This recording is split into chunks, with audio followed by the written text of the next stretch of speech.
सब लोग under water temple mission से अपने हाइडआउट पे जैसे तैसे पहुंचते हैं और आस्था बड़े गूगल असिस्टेंट वाले स्टाइल में बोलता है, गुड जॉब एवरीबॉडी। और वही न्यूएल, जिसे शायद स्क्रिप्ट में बस बोलने के लिए रखा गया है, बड़बड़ाती है, तुम्हें सबसे ज्यादा चोट लगी है। अब फिंडरल साहब ठग गए हैं, जैसे उन्होंने अकेले ही पूरा मिशन कर लिया हो। बाकी ब्लैक बुल के मेंबर वही हमेशा की तरह वही चीजें कर रहे हैं। फिर फिंडरल, जो शायद खुद को किसी आईने में देख रहा होगा, बड़बड़ाता है, हम पॉजिटिव स्टार्स की ओर बढ़ रहे हैं। लेकिन ब्लैक बुल भाई रिकॉर्ड्स में अभी भी सबसे निचले पायदान पर। गोश नोटिस करता है कि गॉर्डन टेम्पल में साथ नहीं था। ओ भाई, इसको वही छोड़ आए थे सब। गोश का एक्सप्रेशन ऐसा जैसे क्या ये कोई मजाक है, कोई इसे जाकर समझाओ, वरना ये अकेले में ही गिनीज रिकॉर्ड बना देगा। उधर लग बिना किसी को पूछे अनाउंस कर देता है, ये तो हमेशा अपने आप से बड़बड़ाता रहता है। गॉर्डन बेचारा सोलो मूवी का हीरो अपने आप में ही कह रहा है, भाई मैंने सनस्क्रीन और छाता खरीदा था, पर तुम सब मुझे यहाँ छोड़ाए। अकेले अंडर वाटर टेम्पल में लहरों से लड़ते लड़ते बेचारा एक डायरी बनाने का सपना पाल रहा था। यामी साहब विजार्ड किंग को रिपोर्ट करने निकलते हैं और अपने साथ चार्मी और फिंडरल को ले जाते हैं। आस्था, जो हमेशा एक्स्ट्रा स्क्रीन टाइम के चक्कर में रहता है, बोलता है, यामी सर मुझे भी ले चलो। न्यूएल तुरंत नर्स बनने की एक्टिंग करती है, तुम्हें आराम करना चाहिए। यामी बिना फिल्टर लगाए बोलता है, तुम हमारे साथ थे जब मिशन दिया गया था, तो आ जाओ। फिर फिंडरल, जो हर सीन में खुद को साबित करने की कोशिश करता है, चुपचाप सबको राजधानी तक पहुंचा देता है। वहाँ से यामी बोलता है, तू यही रुक, हम थोड़ी देर में आते हैं। अब बेचारा फिंडरल, जिसका काम सिर्फ ड्राइवर ऑन ड्यूटी का है, सोचता है, यार मैं भी विजार्ड किंग से मिलना चाहता हूँ, पर छोड़ो, चलो कुछ क्यूटी लड़कियों से फ्लर्ट करते हैं। और जोश में लड़कियों के पीछे भाग जाता है, जैसे वो कोई रोम कॉम फिल्म का साइड हीरो हो। यामी बड़े गुस्से वाले अंदाज में जूलियस के पास पहुंचता है और सब कुछ डिटेल में रिपोर्ट करता है, जैसे स्कूल के बच्चे टीचर को बताने जाते हैं कि उनके लंच में चॉकलेट नहीं थी। वो बड़े गर्व से कहता है, हमने थर्ड आई के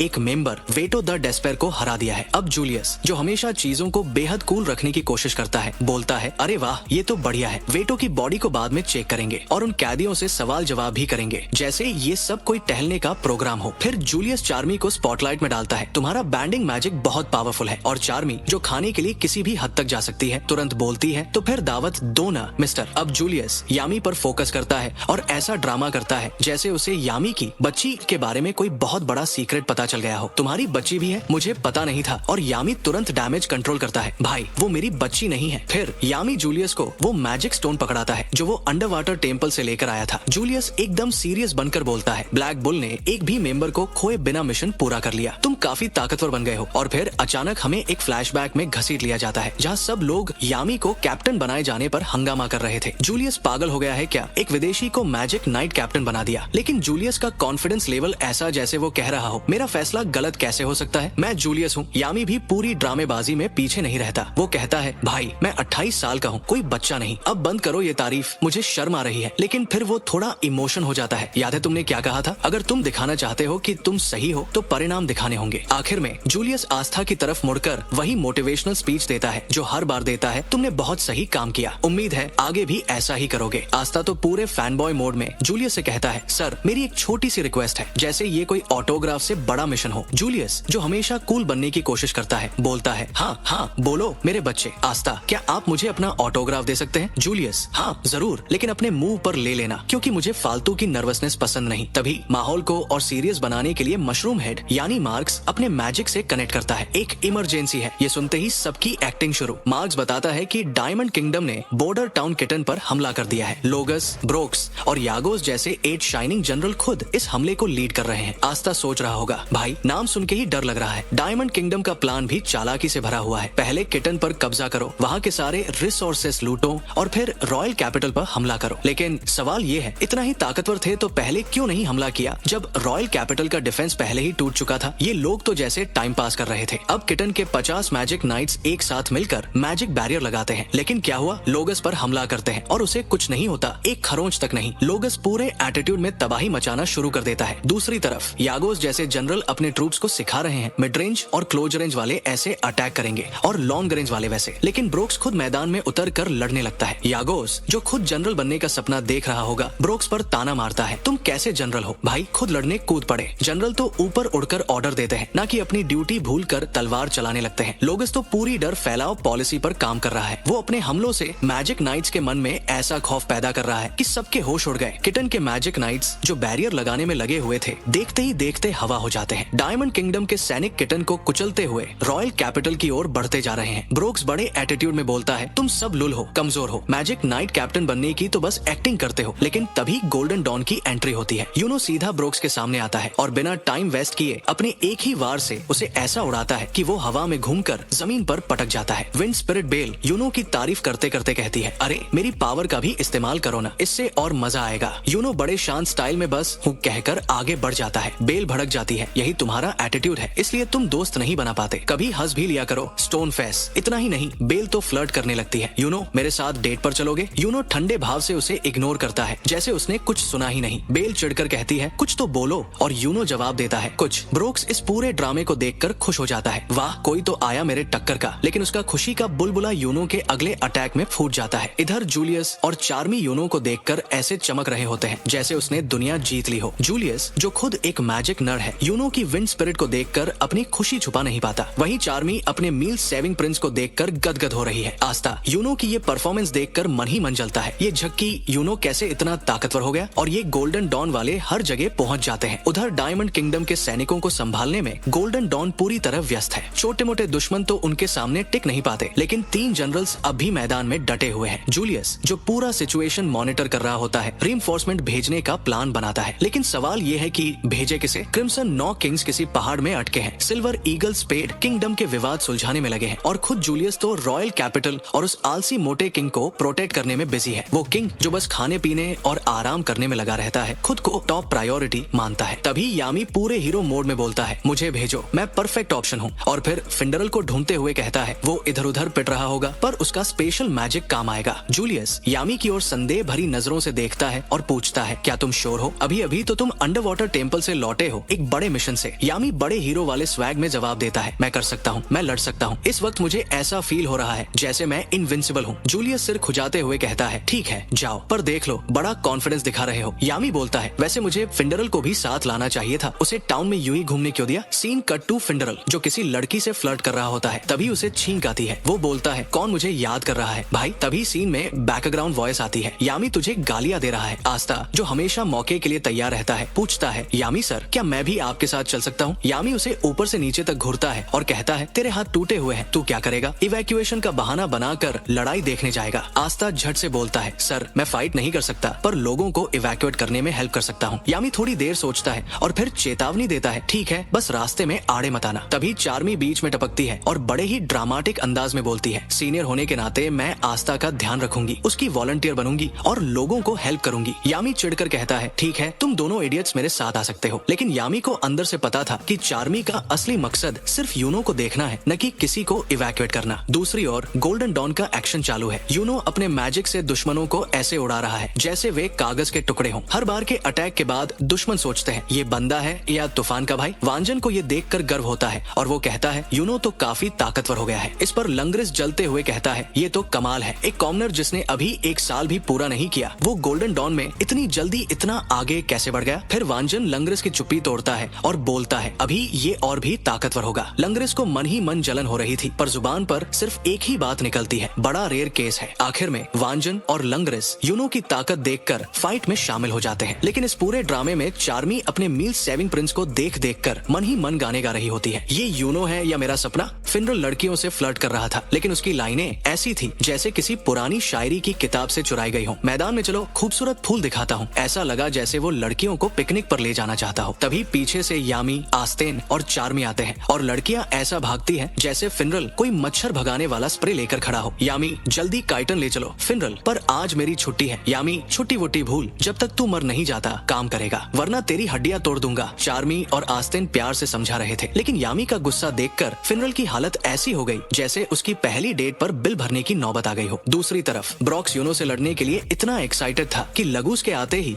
उसे ऐसा लगा जैसे किसी ने उसकी कैंडी छीन ली हो। लगूस ने आकर कहा, डायमंड किंगडम के जनरल की तरह पेश आओ, और ब्रॉक्स उसकी मदद करने के लिए ऐसे खड़ा हुआ जैसे स्कूल में टीचर ने होमवर्क ना करने पर पकड़ा हो। यूनो ने कुछ लोगों को बचाया और लोग चीखने लगे, हरा 2 दुश्मनों को। पर लगूस ये सब देखकर जल भुन गया। उसने अपने लाइटनिंग मैजिक से हमला किया, लेकिन यूनो ने बैल की मदद से उसका वार ऐसा पलटा कि कि लगूस का बैरियर भी टूट गया। यूनो ने लगूस को जवाब दिया, तुम जानना चाहते हो कि मैं लोगों को बचा सकता हूँ या नहीं? तो सुनो, मैं अपने दोस्तों, इस देश और खुद को बचा सकता हूँ। ब्रॉक्स ने लगूस को घूरते हुए कहा, अब क्या ख्याल है? तुम्हें मेरी जरूरत पड़ेगी। लगूस, नहीं, ये मेरा शिकार है। ब्रॉक्स, नहीं, ये मेरा शिकार है। दोनों की बहस ऐसी लग रही थी जैसे दो कुत्ते एक हड्डी के लिए लड़ रहे हो। तभी बैल गुस्से में बोली, तुम दोनों क्या बकवास कर रहे हो? यूनो मेरा है। बैल ने यूनो से बात करनी चाहिए, लेकिन यूनो ने उसे ऐसा इग्नोर किया जैसे व्हाट्सएप पर किसी का शायद देखकर जवाब ना देना हो। लोटस ऑफ द एबी दूर से ये सब देखकर कहता है, देखो इस लड़के को, कितना जल्दी बड़ा और ताकतवर हो गया, मेरी बेटियों की तरह। पहले कहती थी पापा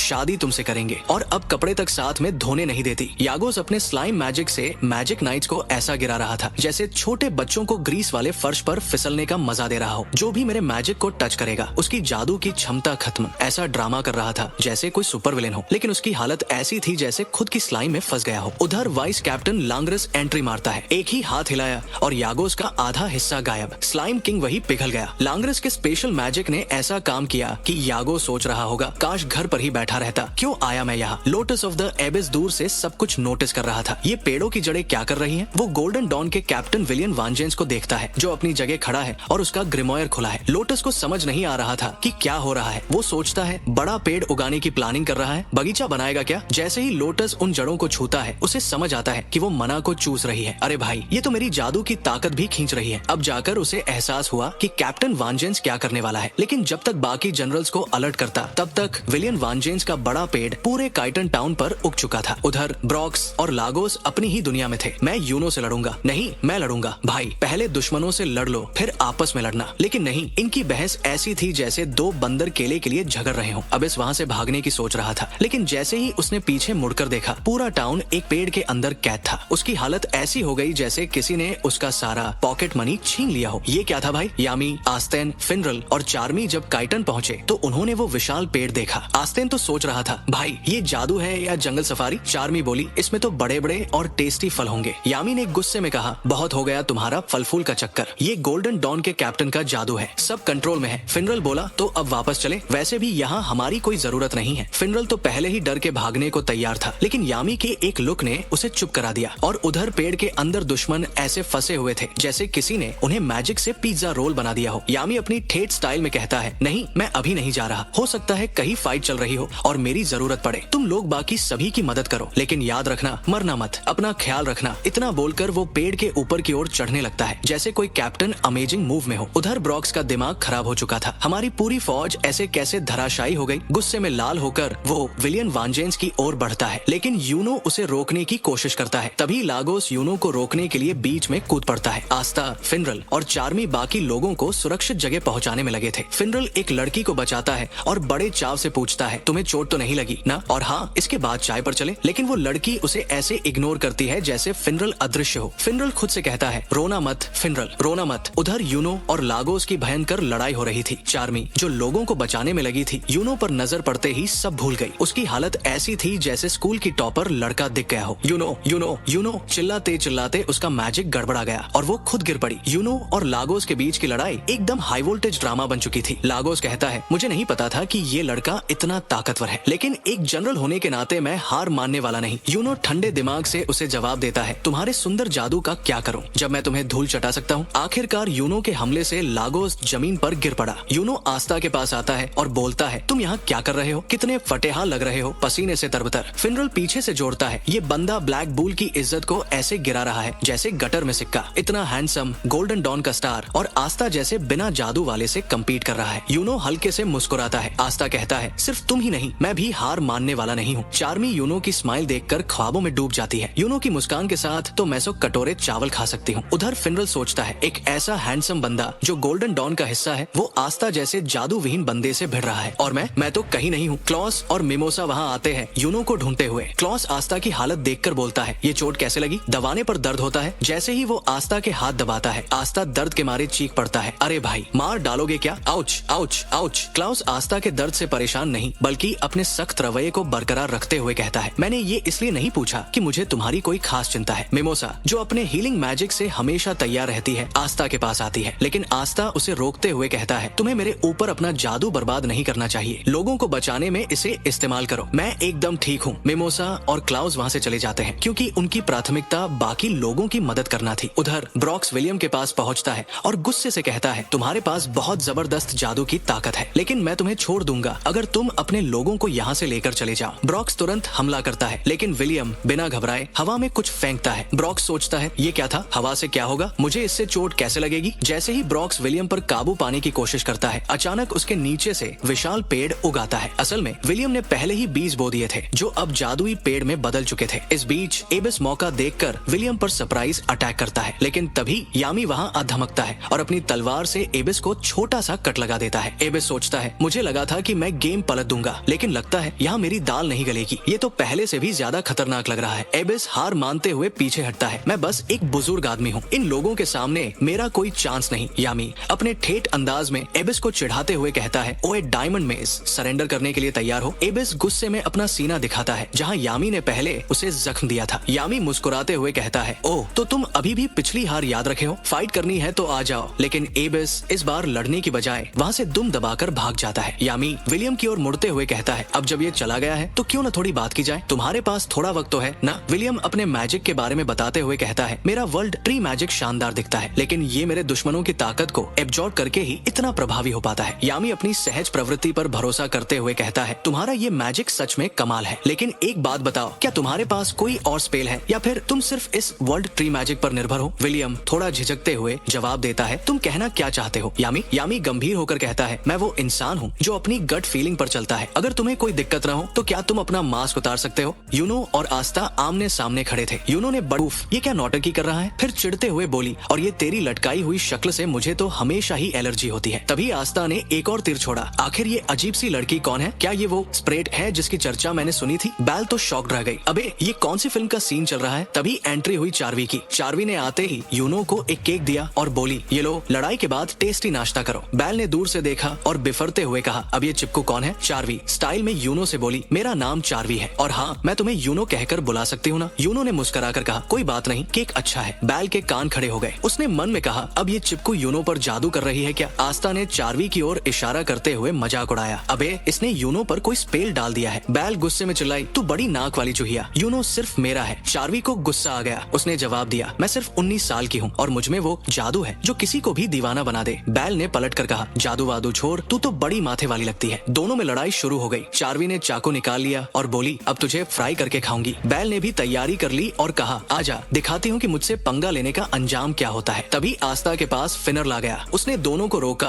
और यूनो से बोला, अबे तू यहाँ मजे ले रहा है। यूनो ने पूछा, अब ये कौन है। आस्था ने जवाब दिया, ये मेरा सीनियर है ब्लैक बुल से। फिनर ने यूनो की ओर देखा और कहा, चलो ज्यादा मस्ती मत करो, वरना गोल्डन डाउन वाले और ब्लैक बुल के बीच वर्ल्ड वार हो जाएगा। तभी बैकग्राउंड से एक और आवाज आई, अबे ये तो मेरा बड़ा भाई है। फिनल का छोटा भाई लैंग्रीज एंट्री मारता है। आते ही अपनी टशन में कहता है, तू अब भी ब्लैक बुल्स का फ्री में नौकर बना हुआ है। फिनल अपनी इज्जत बचाने के चक्कर में बोलता है, मैं वाड़े परिवार का इकलौता सहारा बनूंगा क्योंकि तू तो निकम्मा है। ये सुनते ही आस्था का फ्यूज उड़ जाता है। जोर से चिल्ला के कहता है, भाई अगर ये कमाल के फिनल नहीं होते तो हम अंडर वाटर टेम्पल में दुश्मनों की कुटाई नहीं कर पाते। लैंग्रीज जो पहले ही अपनी हीरो वाली मस्ती में था, पलट कर कहता है, ओ छोटे, तू मुझसे ऐसे बात करने की हिम्मत कैसे कर रहा है। आस्था तो वैसे भी 0 से 100 पर सेकंड से जाता है। भड़कते हुए चिल्लाता है, क्या बोला रे तू। लेकिन तभी फिनल बीच में आके उसे रोक लेता है। शांति प्रिय फिनल अपने छोटे भाई के अहंकार को ठंडा करने की कोशिश करता है। आस्था छोड़ना, ये जो कह रहा है सही बोल रहा है। लैंग्रीज फिर अपने हाई फाई एटीट्यूड में बोलता है, हमने पहले ही बहुत सारे दुश्मनों को खत्म कर दिया है। हमारे गोल्डन डाउन के कैप्टन अकेले ही आर्मी को हरा सकते हैं, ब्लैक बुल्स की यहाँ जरूरत नहीं। फिर उसने अपनी लाइन फेंकी, तुम लोग तो किंडरगार्टन वाले लगते हो, 2-2 बच्चों को संभालने का काम मुश्किल हो रहा है। आस्था का गुस्सा लेवल 9000। अबे बच्चा किसे बोल दिया, मैं बच्चा नहीं, ब्लैक बुल का शेर हूँ। चार्वी भी अपनी डीपी रखवाने से पीछे नहीं रहती। उसने लैंग्रीज को घूरते हुए कहा, और मुझे बच्ची बोलने की हिमाकत मत करना, अभी तुझे सांडनी वाली लड़की का जलवा दिखाती हूँ। फिनल दोनों को रोकने की कोशिश करता है। लैंग्रीज मेरी कितनी भी बेइज्जती कर ले, लेकिन ब्लैक बुल्स के किसी भी मेंबर का मजाक उड़ाने की कोशिश मत करना। लैंग्रीज ठंडे अंदाज में बोला, ओके, फिर देखते हैं कि तुम्हारी टीम का दम कितना है। तभी अचानक ऊपर से एक अटैक होता है। लैंग्रीज ने एक ही हाथ से उसे रोक लिया। पूरा माहौल शॉक में था। ये अटैक और किसी का नहीं, यागूस का था। यागूस आते ही अपने विलेन स्टाइल में बोला, अबे छोटे छोटे कीड़े, मैं 8 शाइनिंग जनरल हूँ, तेरे सर को ट्रॉफी बनाकर ले जाऊंगा। लैंग्रीज ने उसे कूल अंदाज में जवाब दिया, तू अब तक जिंदा है, मेरे स्पेशल मैजिक का स्वाद चखने को तैयार हो जा। यागूस हंसते हुए बोला, अबे तेरा मैजिक मुझे छू भी नहीं सकता। लेकिन जब यागूस के पीछे से उसके साथी मदद के लिए चिल्लाने लगे, हमें बचाओ प्लीज, तो लैंग्रीज ने ने ठंडे दिल से कह दिया, अब सोचने का वक्त नहीं, देश के लिए बलिदान देना ही पड़ेगा। आस्था की बहस का मोड ऑन। आस्था चिल्लाया, अबे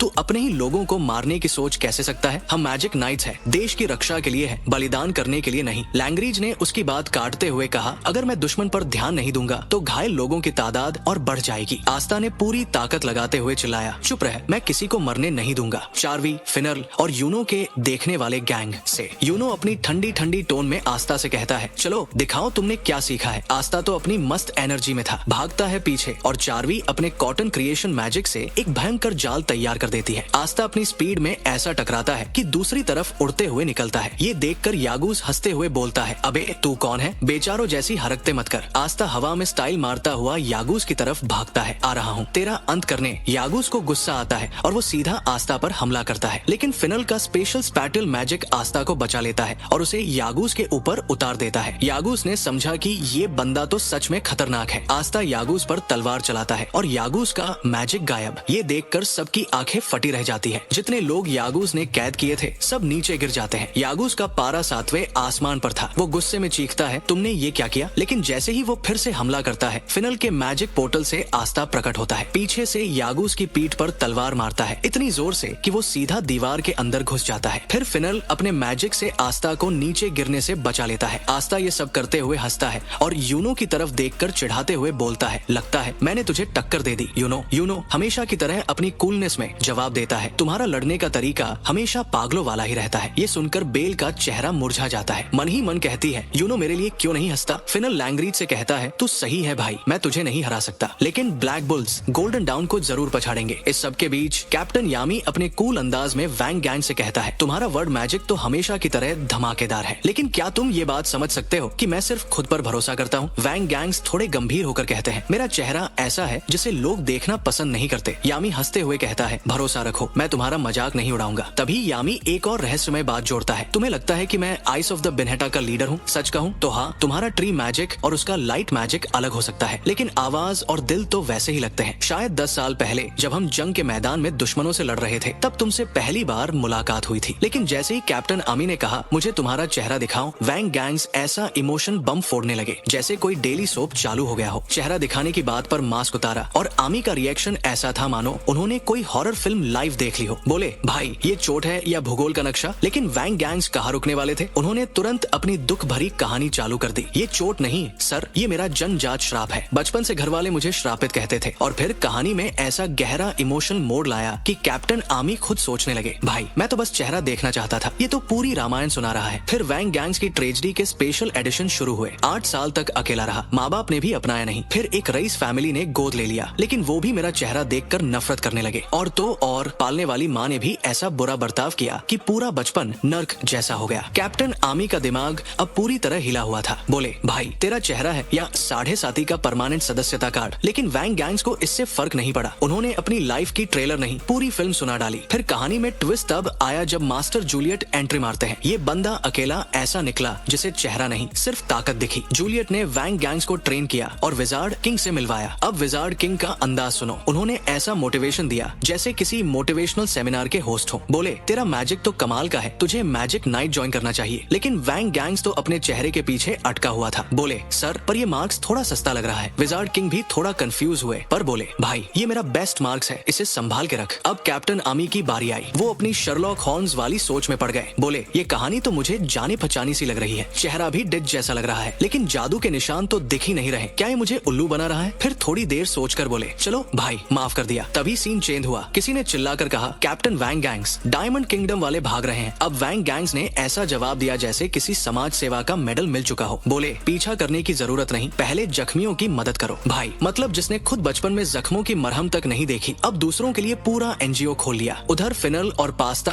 अपने ही टॉपिक में लगे थे। पास्ता तो जमीन पर पड़ी चीजों पर बहस कर रहा था। बोले, मैं जमीन पर गिरी चीजें नहीं खाता। यूनो का तो और बुरा हाल, क्योंकि चार्मी ने पजेसिवनेस में सीधा यूनो के फैन को पंख से धूल उड़ाकर भगाने की कोशिश की। चार्मी ने जब गुस्से में बैल को पकड़ा और मैट लेकर मारने दौड़ी तो ऐसा लगा कि WWE का नया राउंड चालू हो गया है। ऊपर से वो चिल्ला रही थी, मैं तुझे फ्राई करके खा जाऊंगी। मतलब ये गुस्सा कम और किचन का मेन्यू ज्यादा लग रहा था। फिनल भी पूरे प्यारे भैया वाले मूड में आ गया। चार्वी को लेकर पोर्टल में घुस गया और बोला, इस टीम को सुधारने में अब बहुत देर हो चुकी है। मतलब टीम सुधारने की बात कर रहे हो, लेकिन खुद ही सबसे पहले बोरिया बिस्तर बांधकर भागने वाले हो। उधर आस्था अपनी तलवार लेकर प्रैक्टिस करने में लग गया। चार्वी के लिए यूनो ही सब कुछ था और दुख दर्द खाना तो उसकी स्पेशलिटी है। वो केक ऐसे खाने लगी जैसे उसने पूरे बेकरी का ठेका ले रखा हो। फिनल ने जब कहा कि हम बहुत पीछे हैं तो चार्वी ने उसे कुछ खिलाया और बेचारे फिनल का मूड सेट हो गया। लेकिन लैंगरिज कहाँ रुकने वाले थे। उन्होंने यूनो को ऐसा ज्ञान दिया जैसे वो खुद शास्त्र लिखने वाले हो। बोले, क्या तुम उस आस्था के साथ गर्व महसूस करते हो? यूनो ने तो सीधा जवाब ठोक दिया, हाँ, और वो मेरा राइवल है। लैंगरिज का तो हंस-हंस के बुरा हाल हो गया। बोले, राइवल किस बात का? तुम दोनों में कोई मुकाबला है भी? फिनल ने आस्था को याद दिलाया कि भाई वो तुम्हारा पुराना दोस्त है। आस्था ने भी अपनी मोटिवेशन चालू कर दी। एक दिन हम जंग के मैदान में मिलेंगे। मतलब जंग का मैदान नहीं, लगता है कोई रियूनियन पार्टी प्लान कर रहा है। लैंगरिज ने तो सारा गुस्सा निकाल दिया। बोले, तुम लोगों में जरा भी शर्म नहीं है, किसानों से कोई उम्मीद नहीं है। अब बैल को तो ये सुनकर गुस्सा आ गया। उसने सीधा जवाब ठोक दिया, यूनो का मजाक मत उड़ा। लेकिन यूनो ने शांत रहते हुए जवाब दिया, भाई विजार्ड किंग बनने का कोई रूल नहीं है कि सिर्फ बड़े घर के लोग ही बन सकते हैं। लैंगरिज का ईगो तो 7वें आसमान पर था। बोले, ओह, तो अब तुम मेरी वाइस कैप्टन की पोजीशन को चैलेंज कर रहे हो? और तभी क्लाउड्स आ गए, लेकिन कोई जवाब दिए बिना ही चलते बने। बेचारे क्लाउड्स बस कंफ्यूजन में ही देखते रह गए। आगे का सीन डायमंड किंगडम की हार का था। मार्स ने रिपोर्ट दी कि हमने कई दुश्मनों को पकड़ लिया है। विजार्ड किंग बोले, अच्छा काम हुआ, अब टूटी बिल्डिंग्स ठीक करवाओ। मतलब जंग से ज्यादा उन्हें रेनोवेशन की चिंता थी। और आखिर में कोई बोले जा रहा था, ये नया दौर जनरल्स और वॉरियर्स का है। भाई कहानी का इतना मसाला था कि लगता है कोई सास बहू वाला शो खत्म होते होते जंगली एडवेंचर बन गया।